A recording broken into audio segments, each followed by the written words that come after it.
तमिलनाडु के एक छोटे शहर रामेश्वरम से शुरू होती है भारत के मिसाइल मैन की कहानी।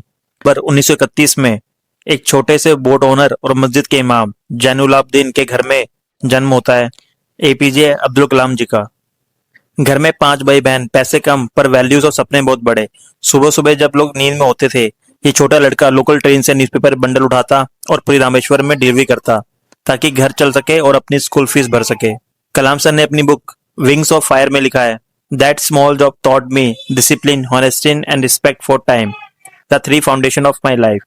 उस समुद्र के शहर में एक छोटा सा सपना लेके वो लड़का हर रोज आसमान की तरफ देखता था क्योंकि उसे उड़ना था।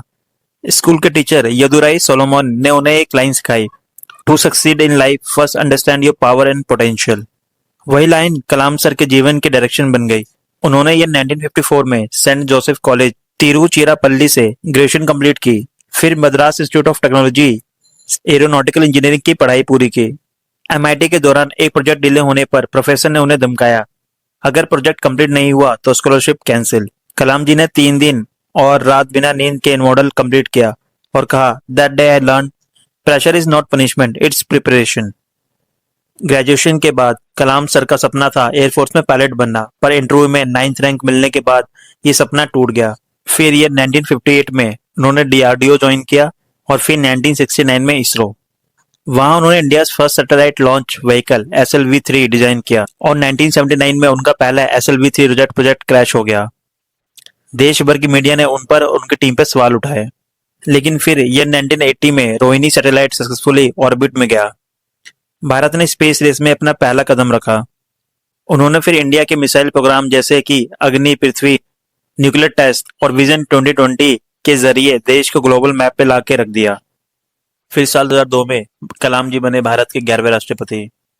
वो अपनी सैलरी का ज्यादातर हिस्सा डोनेट कर देते थे और अपने हर लेक्चर में यूथ को इंस्पायर करते रहे। उनकी बुक्स विंग्स ऑफ फायर में एक कोट बहुत ही famous, that dream is not what you see in sleep, it's what keeps you awake.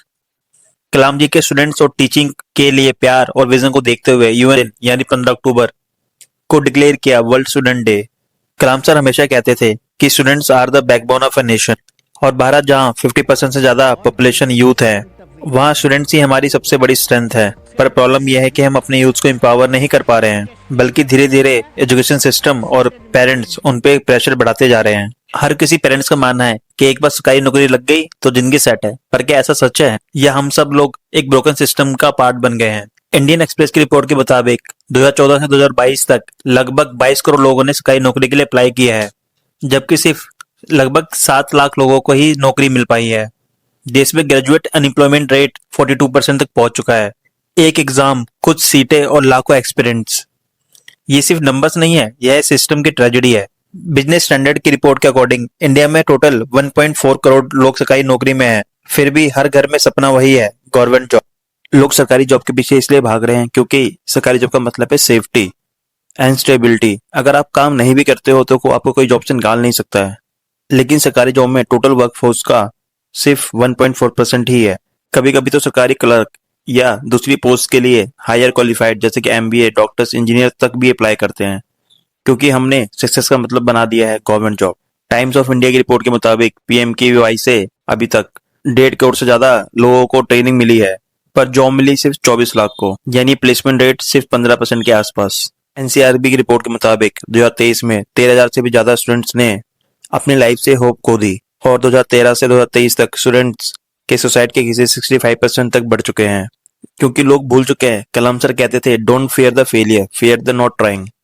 आजकल सिस्टम, टीचर्स और पेरेंट्स बच्चों को सिर्फ डिग्री, अच्छी जॉब, अच्छे मार्क्स के पीछे भागने का सिखाते हैं और अच्छे स्किल्स और माइंडसेट को इग्नोर करते हैं, और यही गैप भारत को पीछे खींच रहा है। हर कोई बिना कुछ देखे समझे बस टॉप करने की रेस में भागे जा रहा है। पेरेंट्स कहते हैं बेटा पढ़ो वरना कुछ नहीं बनोगे, टीचर कहते हैं मार्क्स लाओ वरना फ्यूचर खत्म, और सोसाइटी कंपेयर करती है कि उसके 95% और तेरे 75 क्यों। पर कोई ये नहीं पूछता कि तुम क्या करना चाहते हो, तुम खुश हो।